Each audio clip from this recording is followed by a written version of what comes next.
पुंडलीकवरदा हरिविठ्ठल श्री ज्ञानदेव तुकाराम पंढरीनाथ भगवान की जय। माऊली ज्ञानेश्वर महाराज की जय। जगद्गुरु तुकाराम महाराज की जय। अर्जुन उवाच अथ केन प्रयुक्तोऽयं पापञ्चरति पुरुषः अनिच्छन्नपि वार्ष्णेय बलादिव नियोजितः। नमामि सद्गुरुं शान्तं सच्चिदानन्दविग्रहं पूर्णब्रह्मपरानन्दमीशमालन्दिवल्लभम्। नमो सद्गुरु तुकया ज्ञानदीपा नमो सद्गुरु सच्चिदानन्दरूपा नमो सद्गुरु भक्तकल्याणमूर्ति नमो सद्गुरु भास्करा पूर्णकीर्ति। अखण्डमण्डलाकारं व्याप्तं येन चराचरं तत्पदं दर्शितं येन तस्मै श्रीगुरवे नमः। जयांची केली स्मरण होय सकळ विद्यांचे अधिकरण तेची बंधू श्रीचरण श्रीगुरूंचे ते नमस्कारोनी आता। अर्जुन उवाच अथ केन प्रयुक्तोऽयं पापञ्चरति पुरुषः अनिच्छन्नपि वार्ष्णेय बलादिव नियोजितः। ग्रंथराज ज्ञानेश्वरीच्या 3ऱ्या अध्यायाचं चिंतन आपण करतो आहोत आणि या 3ऱ्या अध्यायातील 36व्या क्रमांकाचा हा श्लोक आहे। अर्जुनानं भगवंताला या श्लोकाच्या माध्यमातून प्रश्न केलेला आहे। हे जे तुम्ही सांगितले ते सकळ किरम्या परिसिले परी आता पुसेन काही आपुले अपेक्षित असं अर्जुन म्हणालेला आहे की देवा हे जे तुम्ही आतापर्यंत जे काही सांगितलं ते सर्व मी चांगल्या प्रकारे ऐकलेलं आहे, परंतु मला जे काही अपेक्षित आहे ते आता मी आपल्याला विचारणार आहे। आणि या श्लोकातून अर्जुन भगवंताला विचारतो आहे। या श्लोकाचा अन्वय आणि अर्थ आपण पाहूया। वार्ष्णेय अथ केन प्रयुक्तः अयं पुरुषः अनिच्छन् अपि बलात् नियोजितः इव पापम चरति। अर्थ असा आहे वार्ष्णे अर्जुन उवाच अर्जुन म्हणाला। वार्ष्णेय हे वृष्णी कुलोत्पन्न श्रीकृष्णा। वार्ष्णेय हे संबोधन या ठिकाणी त्यानं वापरलेलं आहे, म्हणजे हे श्रीकृष्णा। अथ केन प्रयुक्तः आता असं मला सांग की कोणाच्या प्रेरणेनं कुणी प्रयुक्त केल्यानं अयं पुरुषः हा मनुष्य अनिच्छन् अपि इच्छा नसतानाही म्हणजे पाप करण्याची इच्छा नसतानाही बलात् नियोजितः इव बलात्कारानं त्याला ते करायला लावल्याप्रमाणे इव प्रमाण पापम चरती पाप करतो। अर्जुन म्हणाला श्रीकृष्णा स्वतःची इच्छा नसतानाही बलात्काराने जणू त्याला प्रवृत्त केल्याप्रमाणे कोणी प्रेरणा केली असताना हा पुरुष पाप करतो। भगवंताने पाठीमाग 2रा अध्याय त्याचा विचार करताना आपण चिंतन केलं की ध्यायतो विषयान पुंसः संगस्तेषुपजायते संगात संजायते कामात क्रोधोभिजायते क्रोधात भवति सम्मोह सम्मोहात स्मृतिविभ्रमः स्मृतिभ्रंशात बुद्धिनाशो बुद्धिनाशात प्रणश्यति। हे 2ऱ्या अध्यायामध्ये आणि आता 3ऱ्या अध्यायाचं चिंतन करत असताना रागद्वेषौ ह्यस्य परिपंथिनौ असं म्हटलेलं आहे। हे पुढे आता त्या 34व्या श्लोकामध्ये आपण विचार करून त्याचा आलेलो आहोत।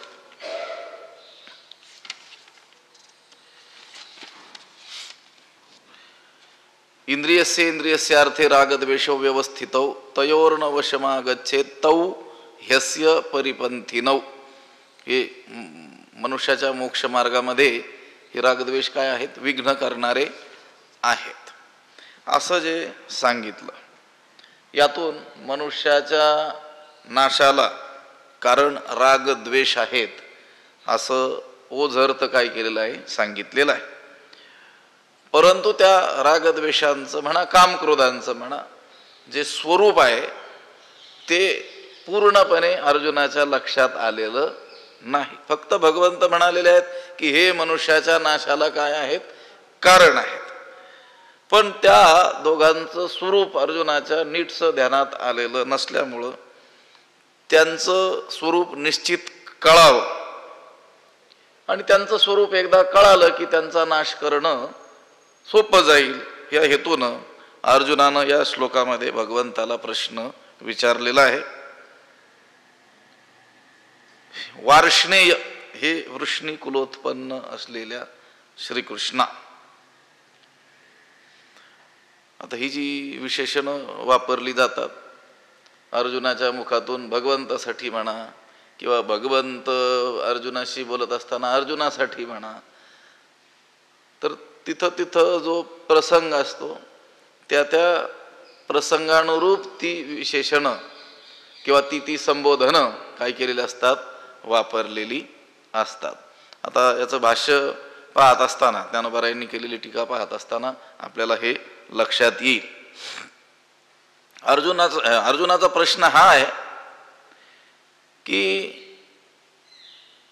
कोणीतरी प्रेरणा करतं आणि प्रेरणा केल्यानंतर पुरुषाची इच्छा नसताना सुद्धा त्याला जणू काही बलात्काराने त्या कार्यामध्ये प्रवृत्त केल्याप्रमाणे हा पुरुष काय करतो, पाप करतो. पण मग कोणी प्रेरणा केली असताना असं कोण आहे की त्याच्याकडून हे करवून घेतं, हा त्याचा काय आहे, प्रश्न आहे. तरी देवा हे ऐसे कैसे, जे ज्ञानियांची ही स्थिती भ्रंशे, मार्गू सांडूनी अनारिसे चालत देखो. तसाच अन्वय आहे त्याचा. तरी देवा, तर मग हे देवा हे ऐसे कैसे, हे असं कसं घडतं की जे ज्ञानियांची ही स्थिती भ्रंशे, की शहाण्यांची सुद्धा अवस्था बिघडते, ज्ञान्यांचं देखील वर्तन बिघडतं आणि ते मार्गो सांडोनी अनारिसे चालत देखो, आणि मार्ग सोडून भलत्याच मार्गाने, सन्मार्ग सोडून भलत्याच मार्गाने चालत असलेले दिसतात. अर्जुनाला सामान्य माणसं सन्मार्ग सोडून भलत्याच मार्गाने चाललेले दिसतात, यात आश्चर्य वाटत नाही. कारण भगवंत म्हटलेले आहेत की आपल्या आपल्या प्रकृतीला अनुसरून सर्वजण काय करतात, वर्तन करत असतात. ठीक आहे, सामान्य माणसं भरकटू शकतात, पण त्याचा प्रश्न आहे जे ज्ञानी यांची ही स्थिती भ्रंशे, ज्ञानी लोकांची ही आडाने लोक बारगळले तर त्यात काही विशेष नवल नाही आहे, कारण ते अज्ञानीच आहे, मूढ आहेत. परंतु जे शहाणे सुरते लोक आहेत, ज्यांना विवेकी म्हटलं जातं, ज्ञानी म्हटलं जातं, अशी जी लोक आहेत, खरं खोटं, चांगलं वाईट, नीती अनिती, धर्म अधर्म ज्यांना व्यवस्थित कळतो, त्यांनी सन्मार्ग सोडून अशा कुमार्गानं का चालावं. तरी देवा हे ऐसे कैसे, देवा हे असं कसं की जे ज्ञानी यांची ही स्थिती भ्रंशे, ज्यांना चांगल्या रीतीचे शास्त्र संस्कार आहेत, त्यांनी देखील आचार भ्रष्ट का व्हावं. तुकोबराय म्हणतात तसं, पशु ऐसे होती ज्ञानी चरवणी विषयाचे. म्हणजे ज्यांच्याकडे बघून लोकांनी काही शिकावं, अशी माणसं सुद्धा काही प्रसंगी असं सन्मार्ग सोडून भलत्याच मार्गाने चालत असलेले आपल्याला दिसतात. तर हे असं कसं. तरी देवा हे ऐसे कैसे, जे ज्ञानी यांची ही स्थिती भ्रंशे. स्थिती म्हणजे अवस्था, वर्तन, त्याची वागण्याची तऱ्हा, रीती, पद्धती ही भ्रष्ट झाल्यासारखी का दिसते? हे असं कसं? अर्जुनालाच पडलेला प्रश्न थोडाच आहे तो. अर्जुन तर प्रतिनिधी आहे समस्त मानव जातीचा. प्रत्येक कोणालाही, सामान्य माणसालाही हा प्रश्न पडू शकतो की आमच्यासारख्याकडून चुकीचं वर्तन होणं हे काय एक वेळ मान्य करण्यासारखं आहे? आम्हाला कळत नाही चांगलं काय वाईट काय, शास्त्रामध्ये काय सांगितलेलं आहे, कसं वागलं पाहिजे याचं ज्ञान आम्हाला नसल्यामुळं आमच्याकडून चूक होऊ शकते असं सामान्य माणूस विचार करेल. परंतु ज्यांना शास्त्र संस्कार आहेत, जे शास्त्र जाणतात,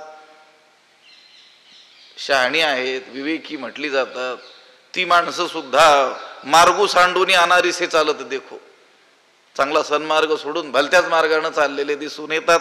तर हे ऐसे कैसे, हे असं कसं? तरी देवा हे ऐसे कैसे, जे ज्ञानियांची ही स्थिती भ्रंशे, मार्ग सांडून अनारिसे चालत देखो, सर्वज्ञ ही जे होती, हे उपाय ही जाणती किंवा हेयोपादेय ही जाणती, तेही परधर्मे व्यभिचरती कवणे गुणे, जे सर्वज्ञ ही होती. हेय उपादेय ही जाणती किंवा हे उपाय ही जाणती, दोन पाठ आहेत. हे उपाय ही जाणती हा पाठ किंवा हेय उपादेय ही जाणती हा पाठ, दोन्ही पाठ आहेत.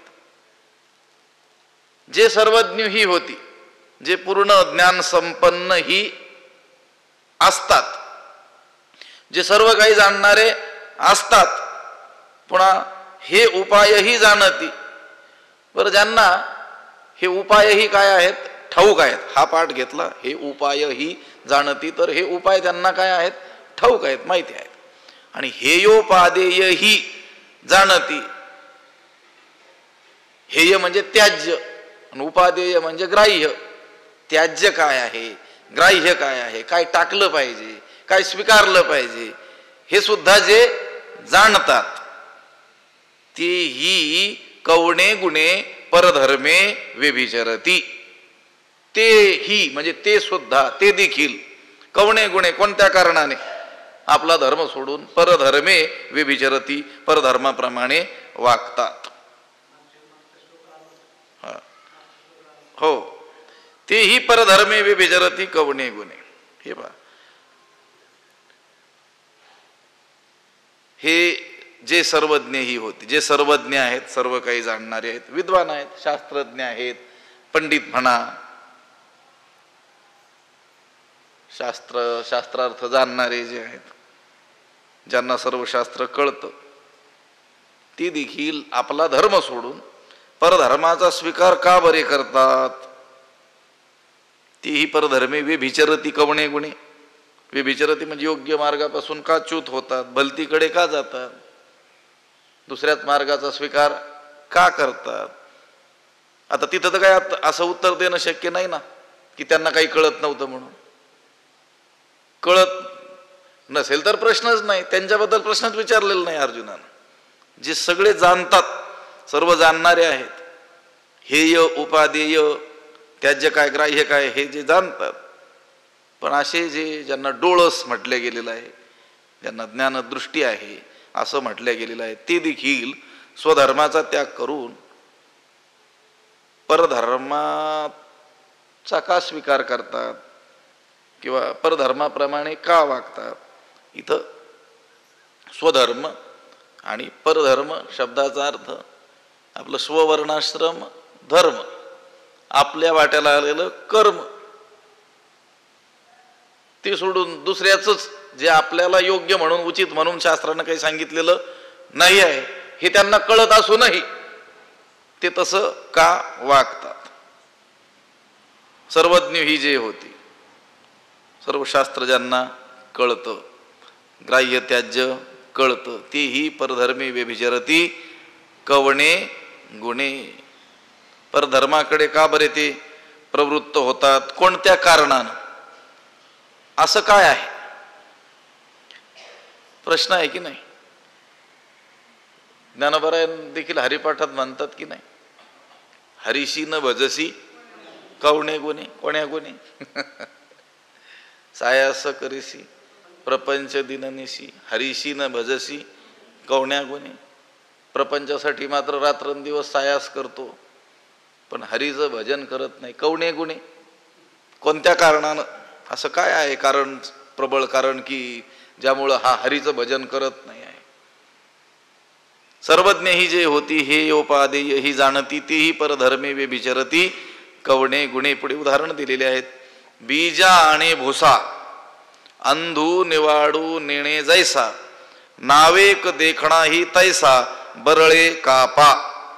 जैसा अंधू बीजा आणि भुसा निवाडू नेणे, तैसा देखणा ही नावेक बरळे कापा. जैसा म्हणजे ज्याप्रमाणे, अंधू म्हणजे आंधळा, ज्याप्रमाणे आंधळा मनुष्य बीजा आणि भुसा निवाडून येणे. बीजा म्हणजे धान्य कोणतं आहे आणि कोंडा कोणता आहे याचा निर्णय करू शकत नाही. कशामुळे? दृष्टी नाही म्हणून.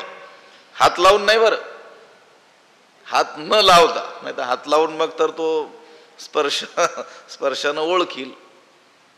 जसा डोळस माणूस, दृष्टीवान माणूस बघून सांगू शकतो बीज कोणता आहे, भुसा कोणता आहे, सार काय आहे आणि असार काय आहे हे तो बघून सांगू शकतो. पण धान्य आणि भूस यांच्यातील भेद आंधळा जाणत नाही. हे ठीक आहे ना, तो आंधळा आहे म्हणून जाणत नाही, त्याचं काही आश्चर्य वाटत नाही. पण नावेक देखणाही तैसा बरळे कापा, पण तैसा अगदी त्याचप्रमाणे देखणाही म्हणजे डोळस देखील, नावेक बरळे कापा क्षणभर काही काळ बरळे भलतच करतो. असं का बरं? अर्जुन म्हणतो आंधळा मनुष्य धान्य आणि भूस यांच्यातला भेद जाणत नाही, हे बरोबर आहे. पण अगदी त्याच पद्धतीनं डोळस देखील जाणत नाही, असं का? क्षणभर तो देखील भलतच करतो. देखणा डोळस माणूस, ज्याला ज्ञानदृष्टी आहे असा मनुष्य.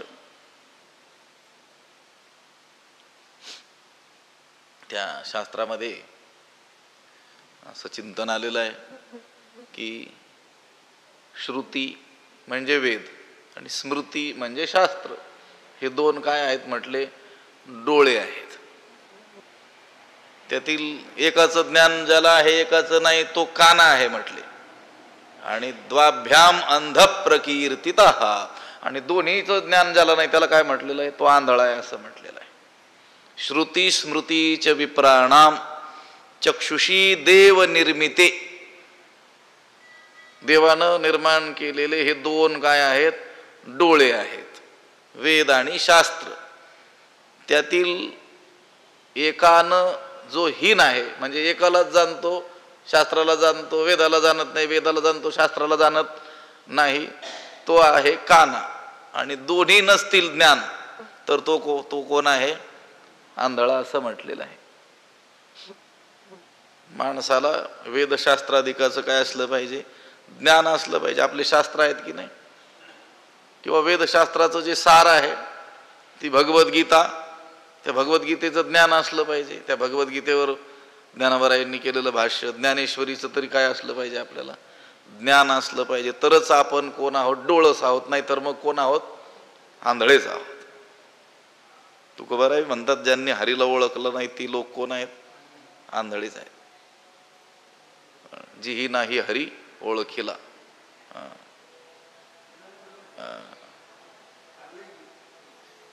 काय काय त्याचं पूर्वार्ध तुकोबाराय म्हणतात ज्यांनी हरीला ओळखलेलं नाही, आंधळी ती तुका म्हणे संसारी, जी ही नाही हरी ओळखीला. तुकोबाराय म्हणतात ती संसारी लोक कोण आहेत? आंधळे, ज्यांनी हरीला ओळखलेलं नाही. आणि मग हरीला ओळखण्याची माध्यम काय? ही शास्त्रच आहे. असो, इथं लौकिकातील आंधळ्याचं उदाहरण त्यांनी दिलं. उदाहरण देऊन त्यांना हे सांगायचंय की ज्यांना शास्त्रदृष्टी नाही असे आंधळे लोक,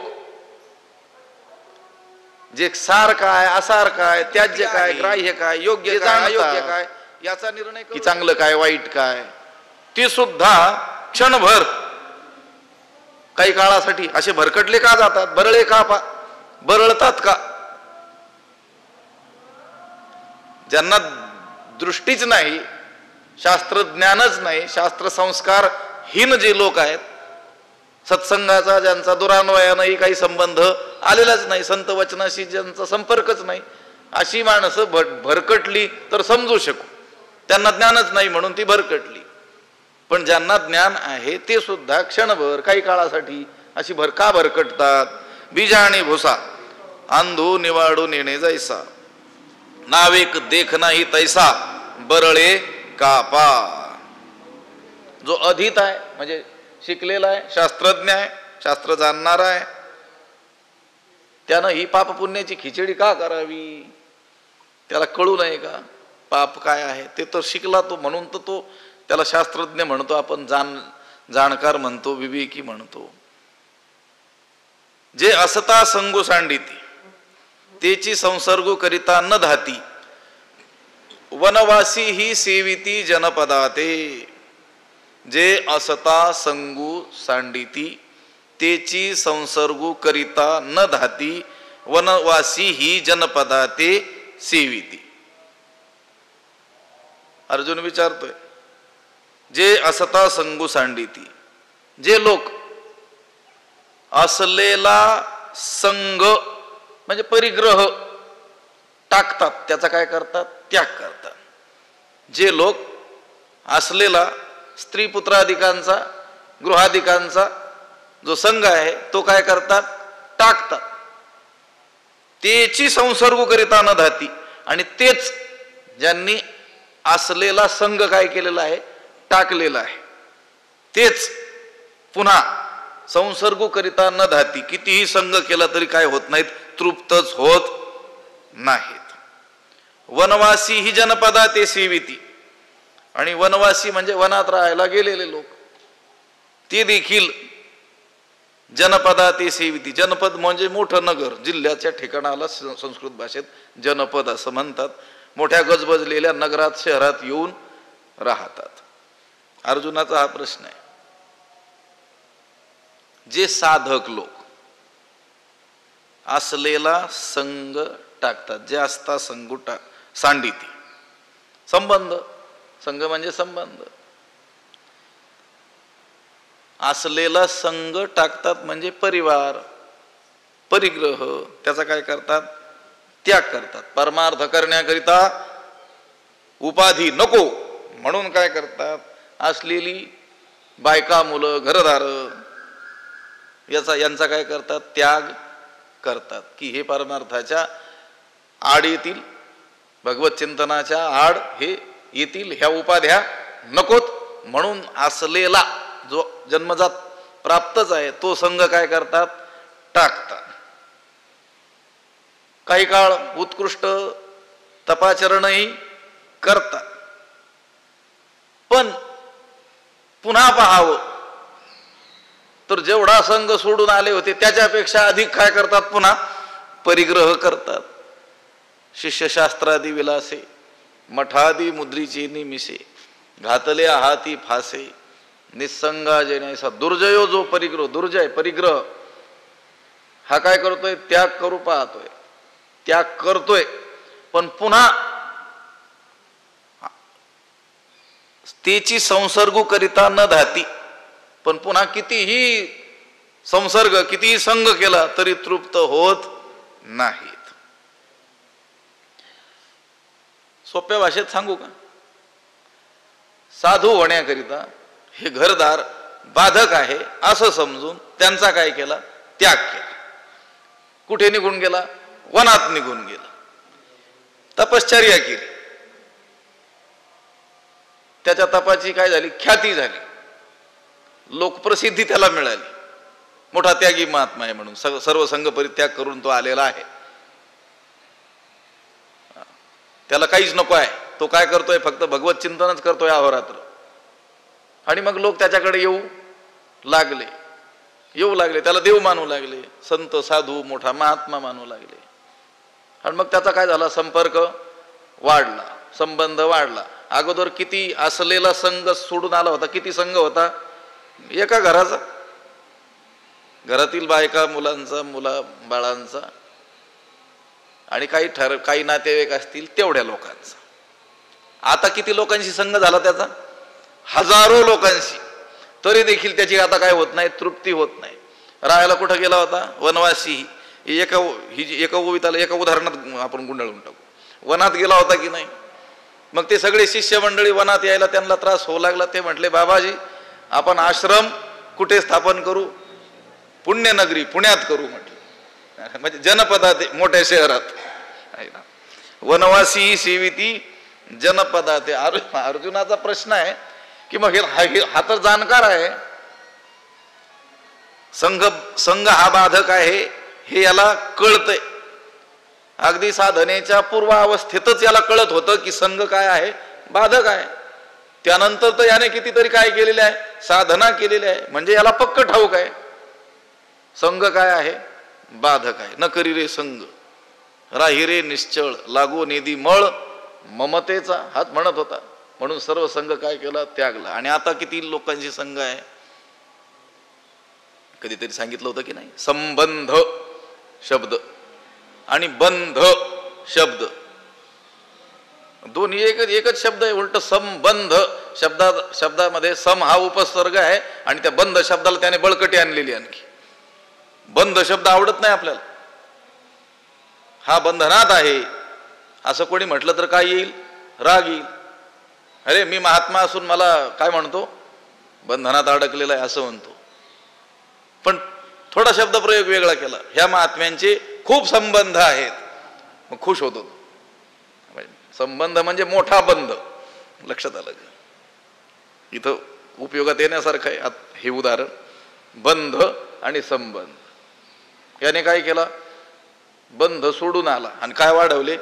मग काय झालं, मोठा बंधच झाला की जे असता संगू सांडिती तिची संसर्गू करिता न धाती. कितीही संसर्ग त्यानं नंतर केला तरी देखील न धाती, काही तृप्त होत नाही. आणि वनवासी ही सेविती जनपदा, ते वनामध्ये राहायला गेलेले लोक पुन्हा गजबजलेल्या नगरात येऊन राहतात. शास्त्र सांगत असतं, अपरिपक्व अवस्थेमध्ये माणसानं संघाचा त्याग करू नये. अजून पक्व अवस्था झालेली नसेल तोपर्यंत त्यानं संघ त्याग करू नये. जोपर्यंत अंतःकरणामध्ये विषयाचं ध्यान असतं, स्मरण असतं, वासना असतात, तोपर्यंत जरी बाह्यतः विषयांचा त्याग केला तरी देखील तो काही खरा विषय त्याग होत नाही. तेजिले भेटवी आणोनी वासना. ही वासना काय करते, जे तेजिले तेच आणोनी भेटवी.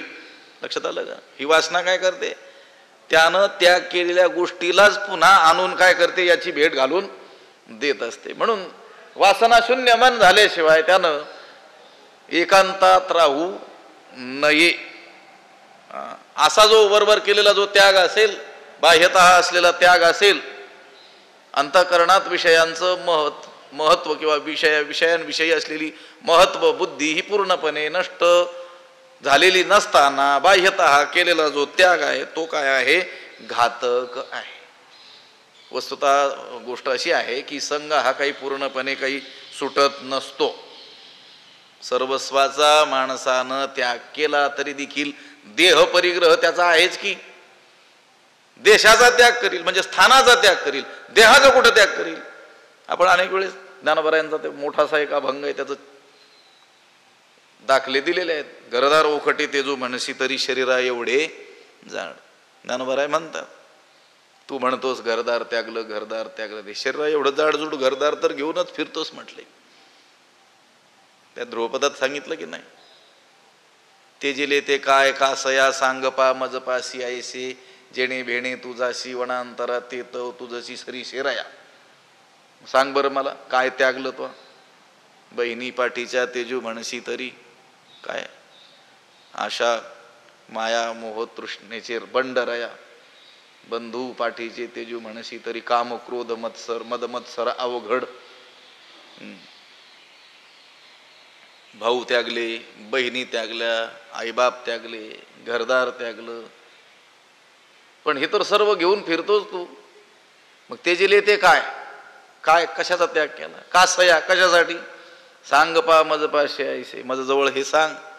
जेणे वेणे तुझाशी वनांतरा, ज्याच्या वेणं वेणं तू कुठं गेला वनात, ते तर तुझशी सरीशेरा, ते तू तुझ्या काय आहेत सो बरोबरच आहेत. म्हणून असलेला संग टाकणारी माणसं सुद्धा नंतर कितीही संग केला तरी तृप्त होत नाहीत. आणि वनवासी ही जनपदा ते सेविती, आणि वनात राहायला गेलेले लोक सुद्धा गजबजलेल्या नगरात येऊन राहतात. जे असता संगू सांडिती, तेची संसर्गू करिता न धाती, वनवासी ही सेविती जनपदा ते, आपण तरी लपती. सर्वस्वे पाप चुकविती, परी बलात्कारे सुईजती तयाची माझी. आपण तरी लपती, सर्वस्वे पाप चुकविती, परी तयाची माझी, बलात्कारे सुईजती. आपण तरी लपती. स्वतः आपण म्हणजे स्वतः पापामध्ये पडू नये म्हणून दडून राहतात. सर्वस्वे पाप चुकविती, सर्व प्रकारे पापाला काय करतात, चुकवतात. परी तयाची माझी बलात्कारे सुईजती, परंतु त्यातच पुन्हा बळजबरीनं ढकलले जातात. अर्जुनाचा प्रश्न काय आहे, जे जाणते म्हणवणारे लोक सुद्धा आहेत ना, ते पाप करताना आम्हाला का दिसतात? अज्ञानी जे लोक आहेत त्यांची गोष्ट सोडून द्या, पण जे जाणकार आहेत, साधक आहेत, साधना मार्गावर आरूढ आहेत किंवा सिद्ध झालेत असंही सांगतात, त्या लोकांकडूनही ही निषिद्ध गोष्टी किंवा परधर्माचं आचरण घडताना का दिसतं, हा काय आहे त्याला पडलेला प्रश्न आहे. आपण तरी लपती, स्वतः तर पापात पडू नये म्हणून दडून राहतात, पाप करत नाहीत. मुमुक्षू साधक जो आहे ना, तो काय असतो, पाप भीरू असतो. कशालाच भीत नाही तो, पण कशाला भीतो, पापाला. अर्जुन जसा कसा काय आहे, पाप भीरू आहे. त्याला भीती मरणाची नाही आहे. तो म्हणतो माझ्याकडून हे मारल्या गेल्यानंतर मला पाप लागेल. तो धाडसी आहे, धीर आहे, शूर आहे, त्याला भीती पापाची वाटते. तसा साधक हा पापाला भीत असतो. आपण तरी लपती, काय करतात, पापात पडू नये म्हणून लपून राहतात, म्हणजे पापापासून स्वतःला काय करतात, वाचवतात. सर्वस्वे पाप चुकविती, सर्व प्रकारचं पाप काय करतात, चुकवतात. असे माणसं परी बलात्कारे सुईजती तयाची माझी, पण त्यातच पुन्हा बळजबरीनं ढकलले जातात. कुणाच्या तरी धक्क्यानं, बळजबरीनं जणू काही त्यातमध्ये कोणीतरी त्याला लोटताय, अशा रीतीनं पापात काय करतात, प्रवेश करतात. जयाची जीवे घेती विवसी, तेची जडोनी ठाकी जीवेसी, चुकविता ते गिवसी तयातेची. जयाची जीवे घेती विवसी, जयाची जीवे विवसी घेती, तेची जीवेसी जडोनी ठाके, ते चुकविती तयातेची गिवसी. त्याचा अर्थ जयाची जीवे विवसी घेती, विवसी म्हणजे किळस. ते लोक ज्याची मनापासून काय करतात, किळस करतात. जयाची जीवे विवसी घेती म्हणजे ज्याची ते जीवे म्हणजे मनापासून, विवसी घेती किळस करतात. साधक लोक पापाची काय करतात, किळस करतात. त्यांना ते अजिबात आवडत नाही. पाप करणं तर दूर, तो पापी विचार सुद्धा मनामध्ये येऊ देत नाहीत. त्यांना काय वाटते, त्याच्याविषयी किळस वाटते. जयाची जीवे घेती विवसी, मनापासून किळस वाटते, जीवे मनापासून. तेची जीवेशी जडून ठाके, तेच अंतकरणाला येऊन चिकटतं. ज्याची ते काय करतात, किळस करतात, तेच त्यांच्या अंतकरणाला, जीवेशी अंतकरणाला जडोनी ठाके येऊन चिकटतं. ते चुकविती, ते ज्याला टाळतात, तयातीची गिवसी, तेच उलट त्यांना येऊन गाठतं, त्यांना गिवसीत येतं. जयाची जीवे घेती विवसी, तेची जडोनी ठाके जीवेसी, चुकविता ते गिवसी तयातीची. विवसी म्हणजे चिळस, शिसारी, कंटाळा. ज्याचा मुळातच कंटाळा आहे त्याच गोष्टी पुन्हा त्याच्यावर येऊन काय होतात, आदळतात. हे पहा, बद्ध जो आहे ना तो भोगामध्ये आसक्त होऊन राहत असतो, त्याच्याविषयीचा विचारच नाही आहे. पुढे एका ठिकाणी केलं, सांगे पोयपंकीची किडी काय चिळसी घेते, त्याचा विचारच नाही. त्याला किळसच येत नाही. ज्यांना किळस येते त्यांचा विचार चाललेला आहे. ज्यांना पापाची काय येते, किळस येते, तो बद्ध जो आहे तो भोगात आसक्त आहे, त्याचा विषय नाही. पण मुमुक्षु जो आहे तो त्या भोगापासून दूर पळतोय. प्रारब्ध बलानं जरी त्याला तो भोग प्राप्त झाला पण होऊन, तरी देखील अनिच्छेनं तो भोगतोय. लक्षात आलं का? त्यावेळी त्याचा अंतकरणातला भाव सांगितलेला आहे. हा अंतराय अवचिता का ओढवला भगवंत, दिवी भोग भोगिता अनुतापे नित्य. त्याला हे स्वर्ग भोग इत्यादी गोष्टी ह्या अडथळा वाटतात आणि प्रारब्धानं त्याला तिथं राहावंच लागत असलं तरी देखील तो अनिच्छेनं राहतो. त्या भोगात राहत असताना सुद्धा तो मनापासून त्यांचं काय करत नाही, सेवन करत नसतो. जसा एखादा रोजानं लावलेला माणूस बिगारी त्याला वेठीला धरावं त्याप्रमाणे तो त्या भोगामध्ये असताना आपल्याला दिसतो. ज्या पापाची मनापासून किळस ज्यांना वाटते तेच पाप किंवा तेच विचार त्यांच्या मनात जडून बसतात. ज्या पापांना हे चुकवण्याचा प्रयत्न करतात ती पाप त्यांनाच काय होतात, शोधत येतात असं दिसलं. म्हणून अर्जुन काय करतोय, हा प्रश्न विचारतोय.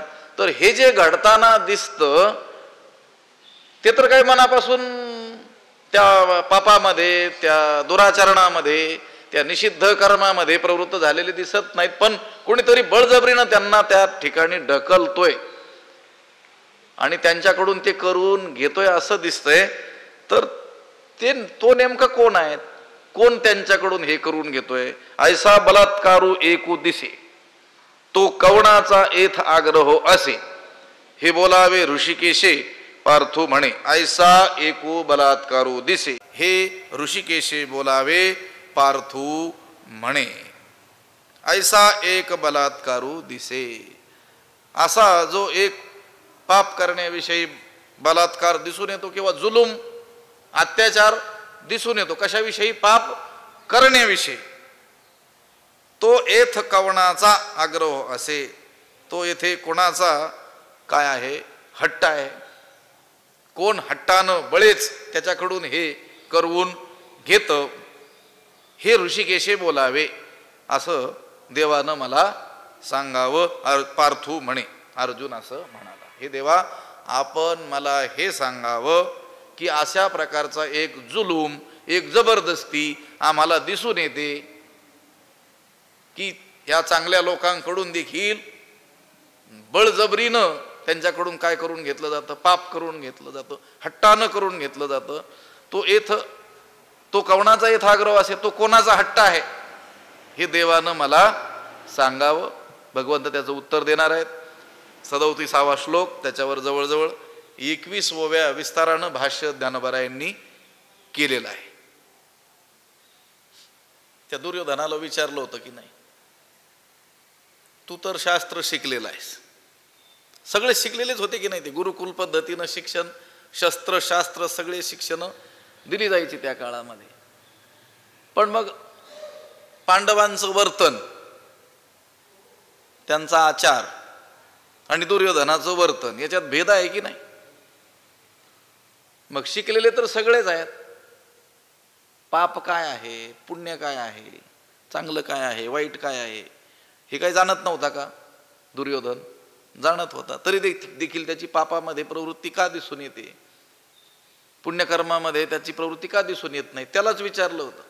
त्याचं उत्तर आहे ते अर्ध खरं आहे ना अर्ध खोट आहे असं आहे. ते म्हणतो जानामि पुण्यम न च मे प्रवृत्ती, किंवा जानामि धर्मम न च मे प्रवृत्ती जानाम्य धर्मम जानामी अधर्मम न च मे निवृत्ती केनापि देवेन हृदि स्थितेन यथा नियुक्तोस्मी तथा करोमी. तो त्या पापकर्मामध्ये जी प्रवृत्ती आहे त्याला जबाबदार स्वतःला नाही धरत. तो काय म्हणतो, जानामी धर्मम, धर्म काय आहे, पुण्य काय आहे, चांगलं काय आहे ते मी जानामी, मी जाणतो. पण नचमे प्रवृत्ती, पण माझी प्रवृत्ती ते तिकडे होत नाही. जानामी अधर्मम, अधर्म काय आहे, पाप काय आहे हे मी जाणतो. पण नचमे निवृत्ती, तिथून माझी निवृत्ती होत नाही. हे असं का? तो म्हणतो केनापि देवेन हृदि स्थितेन, माझ्या हृदयात कोणीतरी असा एक देव आहे, हृदयात स्थित आहे.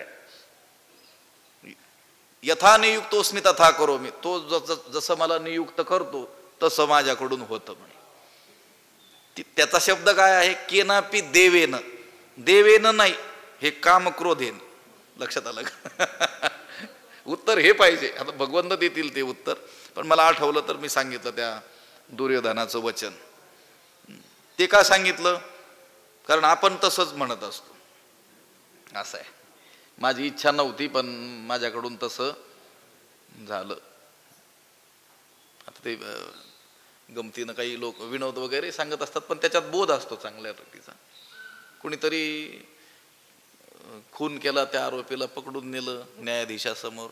तो खून करणार तो देखील असाच पंडित, म्हणजे पोंगा पंडित होता.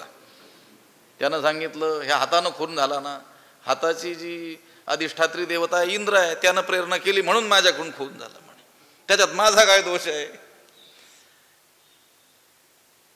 त्या न्यायाधीशानंही ऐकून घेतलं आणि तोही म्हणाला, ही फाशीची शिक्षा लिहितो, हे हातानेच लिहिलं, याची या अधिष्ठात्री देवता इंद्रच आहे म्हणे.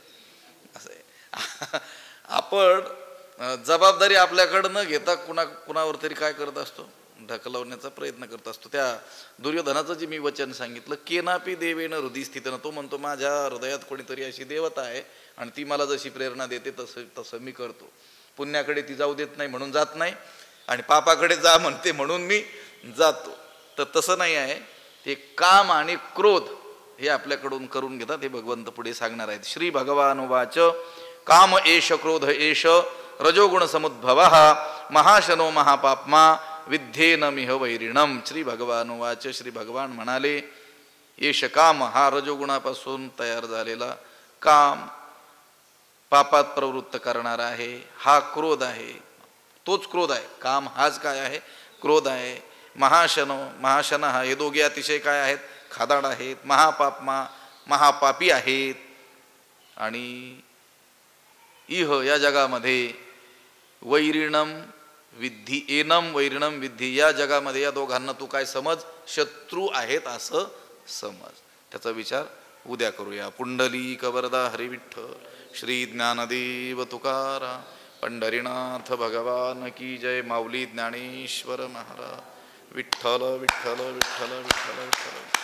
पुंडलिक वरदा हरी विठ्ठल. श्री ज्ञानदेव तुकाराम पंढरीनाथ भगवान की जय. माऊली ज्ञानेश्वर. आता विश्वात्मके देवे येणे वाग्यज्ञे तोषावे, तोषोनी मज द्यावे पसायदान हे. जे खळांची व्यंकटी सांडो तया सत्कर्मी रती वाढो. भूता परस्परे पडो मैत्र जीवांचे, दुरितांचे तिमिर जावो. विश्व स्वधर्म सूर्ये पाहो, जो जे वांछील तो ते लाहो. प्राणी जात वर्षत सकळ मंगळी, ईश्वर निष्ठांची मांदियाळी. अनवरत भूमंडळी भेटो तया भूता, चला कल्पतरूंचे आरव. चेतना चिंतामणीचे गाव, बोलते जे अर्णव पियुषांचे.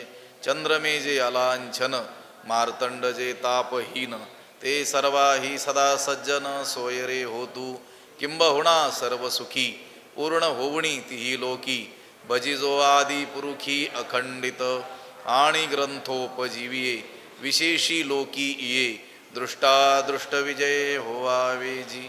एथ म्हणे श्री विश्वेश्वरावो, हा होईल दान पसावो. येणे वरे ज्ञानदेवो सुखिया झाला. येणे वरे ज्ञानदेवो सुखिया झाला. येणे वरे ज्ञानदेवो सुखिया झाला. पुंडलिक वरदा हरी विठ्ठल, श्री ज्ञानदेव तुकाराम, पंढरीनाथ भगवान, माऊली ज्ञानेश्वर महाराज, जगद्गुरु तुकाराम महाराज, शांती ब्रह्म एकनाथ महाराज की जय, सद्गुरु बंशी महाराज की, सद्गुरु जोग महाराज की जय.